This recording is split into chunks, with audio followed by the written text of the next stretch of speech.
हम दोनों बिक्रम सिंह की हवेली से निकले तो मैंने जहीर से कहा, यार उस हाथीनुमा इंसान की बात मानकर हम बाहर तो निकल आए हैं, लेकिन क्या यूं मुंह उठाए शहर में घूमना फिरना हमारे लिए खतरनाक नहीं है? हमारी संगीन कार्रवाई की इत्तला यहाँ तक भी तो पहुंच सकती है। हो सकता है थाने में इत्तला भिजवा दी गई हो। उसने मेरी बात सुनकर संजीदगी से कहा, दिल्ली जितना न सही, खतरा तो बहरहाल मौजूद है भाई। मेरा नहीं ख्याल कि पुलिस के पास मेरी कोई तस्वीर होगी, लेकिन मुमकिन है उन्होंने किश्तवाड़ में मेरे कॉलेज के रिकॉर्ड से कोई तस्वीर हासिल कर ली हो। मैंने जहन में उसके अल्फाज तोलते हुए कहा, इस खतरे से बचने का यही तरीका है कि तुम हवेली से बाहर मुंह पर स्कार्फ लपेटे रखो। वो बोला, ठीक है, चलें, अब मैं एक ऐसी जगह आपको ले चलता हूँ जहाँ जाने का किस्मत वालों को ही मौका मिलता है। उसके लहजे में अजीब वारफ्तगी थी। मैंने हैरानी से पूछा, इस शहर में ऐसी कौन सी जगह है भाई? वो बोला, अभी मुझसे कुछ ना पूछें, बस मेरे साथ चलें। थोड़ा आगे एक सड़क पर पहुंचने के बाद उसने एक खाली तांगा रोका और बैठने के बाद तांगे वाले को मंजिल का पता बताया, जो मैं ठीक तरह सुन नहीं पाया था। लेकिन वो शहर का कोई जाना पहचाना मकाम था, क्योंकि कोचवान ने सुनते ही अस्बात में गर्दन हिलाई थी और घोड़े को आगे बढ़ने का इशारा देकर उसकी बागें ढीली छोड़ दी थीं। हमारा सफ़र ज़्यादा तवील साबित न हुआ। कुछ ही देर में तांगे ने हमें बज़ाहिर किसी बुजुर्ग का मज़ार दिखाई देने वाली सफ़ेद गुंबद वाली सादा लेकिन कुशादा इमारत के सामने उतार दिया, जिससे एक छोटी सी मस्जिद भी मुल्हिक थी। कदीम नजर आने वाली इमारत अपनी साख्त के एतबार से पाकिस्तान में वाक़ कई मज़ारात से मुशाबे थी। ज़हीर मुझे लेकर वज़ू खाने की तरफ बढ़ा। मैंने धीमे लहजे में कहा, ये कहाँ ले आए भाई? ख्याल करो, हमने हिंदुओं का रूप धार रखा है। उसने धीमे लहजे में कहा, बेफिक्र होकर आ जाओ जमाल भाई, मुसलमान, हिंदू और सिख सब यहाँ आते हैं। मैंने कहा, लेकिन साहिब मज़ार के बारे में कुछ बताएं तो सही। वो बोला, पहले फातिहा पढ़ लें, फिर मैं तफसील से बताऊंगा। शायद आपने इस अजीम बुजुर्ग के बारे में पढ़ या सुन रखा हो। हम दोनों हॉल नुमा हुजरे में तुरबत के पास पहुंचे, जहाँ उस वक्त 2-3 ज़ायरीन ही मौजूद थे, जिनमें से एक खातून अपने हुलिये से वाज़े तौर पर हिंदू दिखाई दे रही थी, जो हाथ जोड़े खड़ी थी। मेरे देखते ही देखते वो तुरबत की पाइंती की तरफ कदमों में सर रखने के अंदाज में चुप गई। ज़हीर ने नज़रों ही नज़रों में अपनी राय की दुरुस्तगी पर दाद तलब की। मुझे तुरबत पर साहिब मज़ार के नाम की कोई तख्ती नज़र नहीं आई।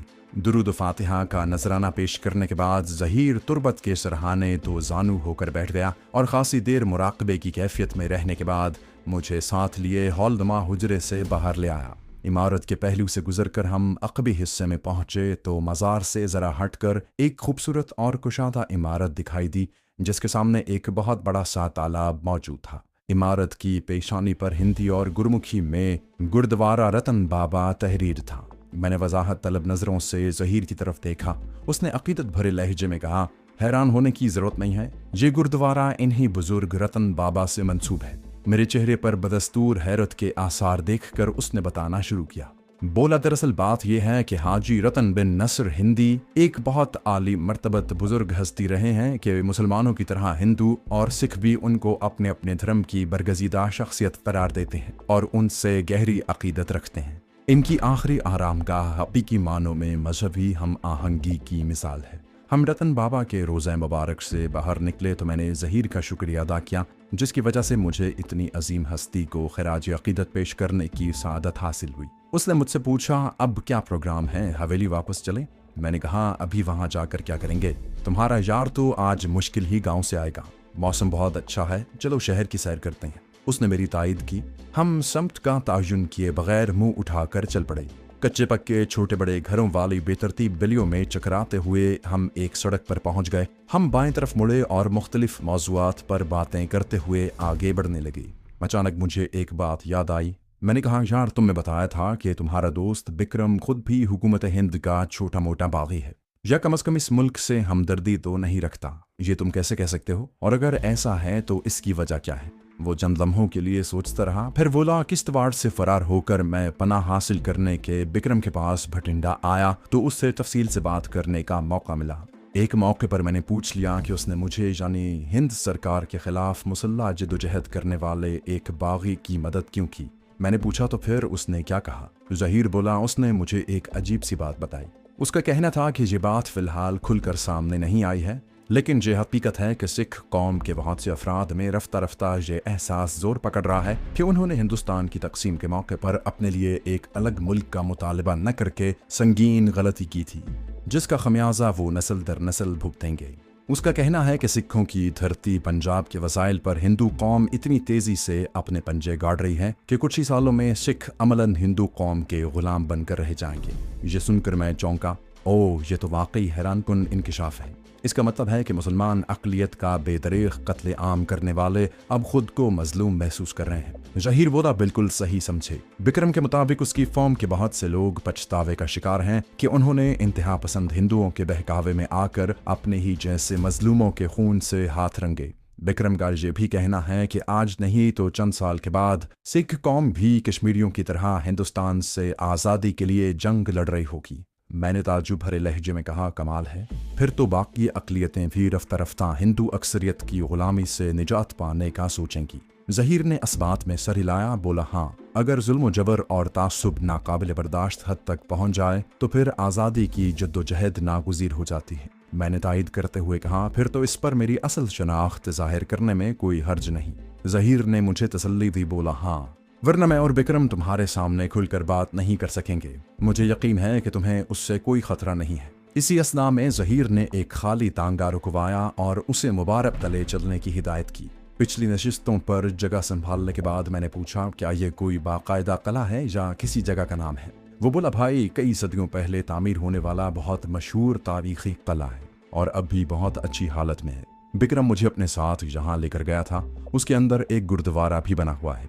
बिक्रम ने बताया था कि मशहूर तारीखी हस्ती रज़िया सुल्ताना को भी जंग में शिकस्त खाने के बाद इसी किले में कैद किया गया था। मैंने कहा, रज़िया सुल्तान की कब्र तो दिल्ली में है, तुम्हारे चचा का मुसाफिर खाना उसी इलाके में वाक़ है ना? ज़हीर बोला, हाँ, मैंने हाजिरी दी थी, लेकिन वहाँ कोई बाकायदा मकबरा नहीं है। बस बड़े बड़े तराशीदा पत्थरों से एक चबूतरे पर इसी तरह के पत्थरों से बनी 2 कब्रें हैं। उन पर किसी किस्म की कोई तख्ती नहीं है। अलबत्ता यहाँ हर जुमेरात को हर मजहब के लोग जमा होते हैं। कब्रों पर चिरागां किया जाता है, लोग मन्नतें मानते हैं। मैंने तजस्सुस से मजबूर होकर पूछा, दूसरी कब्र किसकी है? वो बोला, रज़िया सुल्तान की बहन शाजिया की। इलाके के लोग इन कब्रों को रज्जी सज्जी की दरगाह कहते हैं, जो दोनों बहनों के उर्फियती नाम होंगे।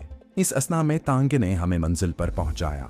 शहरी आबादी के दरमियान वाक़े वो बुलंदोबाला पुख्ता कला मेरी तवक्को से ज़्यादा आलीशान और पुरशिको साबित हुआ। उसके अंदर वाक़े मुतअद्दिद इमारतों के वस्त में कुशादा सरसब्ज मैदान मौजूद थे।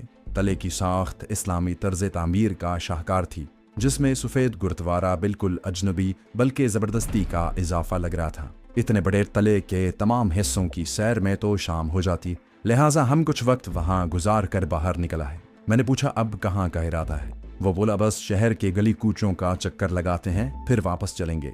अगले 1.5 घंटे के करीब हम भटिंडा के बाजारों में घूमते रहे। ज़हीर ने वहाँ के एक मशहूर हलवाई की दुकान से वहाँ की सौगात समझी जाने वाली जलेबी खिलाई, जो वाकई बेहद लजीज थी।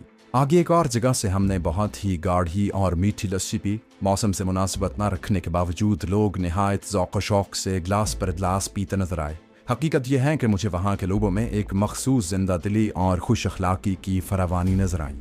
मुझे हैरत इस पर हुई कि पंजाब रियासत का कस्बा होने के बावजूद हुलिये और शक्ल शबाहत से हिंदू दिखाई देने वाले अफराद वहाँ सिखों के मुकाबले में ज़्यादा तादाद में दिखाई दिए। अलबत्ता मुसलमानों का तनासुब बहुत कम था, या शायद उन्होंने इलाकाई हालात के पेश नज़र अपनी शनाख्त नुमाया न रखने में आफियत समझी होगी। ये अलग बात है कि गली मोहल्लों में जाबजा मस्जिदें नजर आईं, जिससे जाहिर होता था कि क़याम पाकिस्तान से पहले यहाँ बड़ी तादाद में मुसलमान आबाद रहे होंगे। खुदा जाने उनमें से कितने सिख और हिंदू अक्सरियत के हाथों कत्लेआम से बचकर पाकिस्तान पहुंच पाए होंगे। दोपहर 3 बजे के करीब हम बिक्रम सिंह की हवेली वापस पहुंचे तो बलविंदर सिंह ने एहतराम आमेज खफगी से बताया कि वो दोपहर के खाने के लिए बेचैनी से हमारा इंतजार कर रहा है। हमारी तरफ से भूख ना होने का यकीन दिलाने के बावजूद वो हमें खाना खिलाकर माना, जो हस्बे मामूल खासा मुरखन था। हमारे फारिग होने के बाद उसने कहा, हमने जो बंदा गाँव भेजा था वो वापस आ गया है। सरदार जी ने कहा है कि मुझे वापसी में कुछ दिन लग जाएंगे। उन्होंने जीप भिजवाई है और तुम दोनों को गांव तलब किया है। मैंने ज़हीर की तरफ देखा तो उसे इत्मीनान से सर हिलाते पाया। फिर वो मुझसे मुखातिब हुआ, चलो भाई जगदीश, बोरिया बिस्तर समेटो। अच्छा है तुम्हें पंजाब का गाँव देखने का मौका भी मिल जाएगा।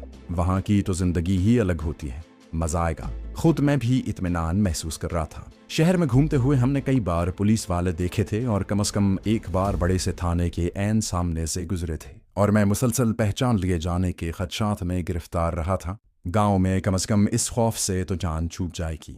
बिक्रम सिंह की जीप गालिबन जंग अजीम दोम की यादगार थी, ताहम उसकी देखभाल बहुत अच्छी तरह की गई होगी, लिहाजा वो निहायत हमवारी से दौड़ती थी। कच्ची पक्की सड़कों पर सरसब्ज खेतों के दरमियान घूमते घामते उसने लगभग आधे घंटे में हमें बिक्रमजीत सिंह की ज़रई अराजी पर पहुंचा दिया। जीप 8-10 कच्चे घरों पर मुश्तमिल एक बस्ती के दरमियान कई एकड़ रकबे पर बनी देही दर्श की हवेली के अहाते में बने हुए डेरे में पहुंच गई। हम जीप से उतरकर बड़े से दरबार नुमा हॉल में पहुंचे तो एक गोरे चिट्टे 6 फुट कद के उधेड़ उमर लेकिन वजीह सरदार को अपने सामने पाया। वो अपने ही जैसे हुलिये से मुशाबहत रखने वाले 4-5 लोगों में घिरा बैठा हुआ था। हमें देखते ही वो जल्दी से तख्त नुमा नशिस्त से उठा और निहायत गर्मजोशी से ज़हीर से लिपट गया। वो भाइया जयराम के लिए मुसलसल खैर मखदमी कलिमात अदा कर रहा था। वो मेरी तरफ मुतवज्जे हुआ तो ज़हीर ने मेरा तारुफ करवाया। मैंने मुसाफे के लिए हाथ बढ़ाया, लेकिन बिक्रम ने मेरा हाथ अपनी फौलादी गिरफ्त में लेने के बाद मुझे अपनी तरफ खींचा और मुझे गले लगाकर पुश्त पर कई जोरदार थपकियां दी। वहां मौजूद तमाम लोगों ने भी बारी बारी दिल्ली से आने वाले मेहमानों से मुसाफा और मुआनिका किया। हमें अपने दोनों पहलुओं में बिठाकर उसने माजरत की और हमारी खैर खैरियत मालूम की। उसे हमारी तरफ मुतवज्जे पाकर बाकी लोग इजाज़त लेकर वहां से रुखसत हो गए। बिक्रम ने ज़हीर को कहा, यार तुम इतने लंबे अरसे के लिए गायब क्यों हो जाते हो? महीने 2 महीने में शक्ल दिखा जाया करो अपने बड़े भाई को, मुझे फिक्र रहती है तुम्हारी। हैरत अंगेज तौर पर उसकी जबान ही नहीं लहजा भी साफ था। ज़हीर बोला, क्या बताऊं बिक्रम भाई, कितने मुश्किल से बचकर भागा था किश्तवाड़ से। 4 माह से दिल्ली में छुपा हुआ था। किसी बदबख्त ने बड़ी पक्की मुखबरी की थी। फंदे में आने से बाल बाल बचा था। भारी बूटों वाले सीढ़ियां चढ़कर ऊपरी मंजिल पर आ रहे थे कि मैंने मामू के घर के पिछवाड़े लगे अखरोट के पेड़ पर छलांग लगा दी और उनकी नजरों से बचकर फरार होने में कामयाब हो गया। सुना है उन्होंने मामू को अभी तक नहीं छोड़ा। विक्रम बोला, ओह वाहिगुरु की कृपा है कि तुम बच निकले, पर दिल्ली जाने की जरूरत क्या थी, सीधे मेरे पास आ जाते। बिक्रम ने तशवीश जाहिर की। ज़हीर बोला, भाई अपनी मर्जी से फैसला करने का मौका कहाँ मिला मुझे। सारी रात जंगलों में भटकने के बाद किसी न किसी तरह मरता पड़ता लावा पहुंचा। वहां सड़क किनारे जंगल में छुपा हुआ था कि किश्तवाड़ की तरफ से एक ट्रक आता नजर आया। मैं चोरी छुपे उस पर चढ़ गया जो शायद मकई से लदा हुआ था। बोरियों के दरमियान छुप कर बैठ गया। शाम के बाद ट्रक उधमपुर पहुंचकर रुका तो मैं चुपके से उतर आया। वहां से सुबह लारी से होशियारपुर और फिर वहां से दिल्ली पहुंच गया, जहां मेरे चचा एक मुसाफिर खाना चलाते थे। बिक्रम निहायत तवज्जो से उसकी बातें सुन रहा था। बोला, चलो अच्छा किया, बड़े शहर में बंदा मुश्किल से नजरों में आता है, चचा के पास ठहरने की जगह भी मिल गई होगी। वो बोला, नहीं भाई, मुझे पता था कि मेरी तलाश में चचा की भी गर्दन पकड़ी जाएगी, लिहाजा मैं उनसे मिलता तो जरूर था, लेकिन ठहरने का ठिकाना अलग बनाया था। 3-3.5 महीने तो खैर से गुजरे। मैं मुतमईन हो गया था, लेकिन फिर किसी तरह से दिल्ली में मेरी मौजूदगी की इत्तला सरकार तक पहुंच गई। बिक्रम ने मुस्तरिब होकर कहा, ओहो हो, शुक्र है तुम उनके हाथ नहीं आए, वरना भुरकस बना देते तुम्हारा। बहुत झुलसे हुए हैं तुमसे। ज़हीर ने मेरी तरफ देखकर मुस्कुराते हुए कहा, मैं उनके शिकंजे में आ गया था बिक्रम भाई, और उन्होंने मेरी हड्डी पसली एक करके दिल की हसरत भी निकाल ली थी।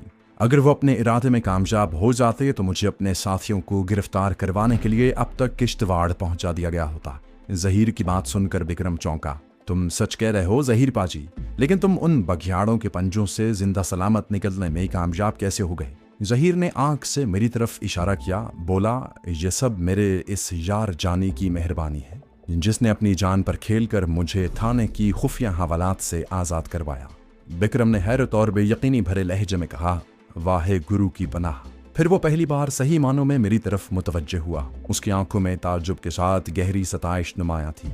बोला, वाह भाई जवान, बड़ा जिगरा है तेरा, दिल खुश कर दिया तूने। ज़हीर पा की जान बचाई तो समझ के मेरी जान बचाई तूने। पर ज़हीर शेरे का यार भी तो शेर ही निकलेगा ना। अब अपना असल नाम भी बता दे बड़े भाई को।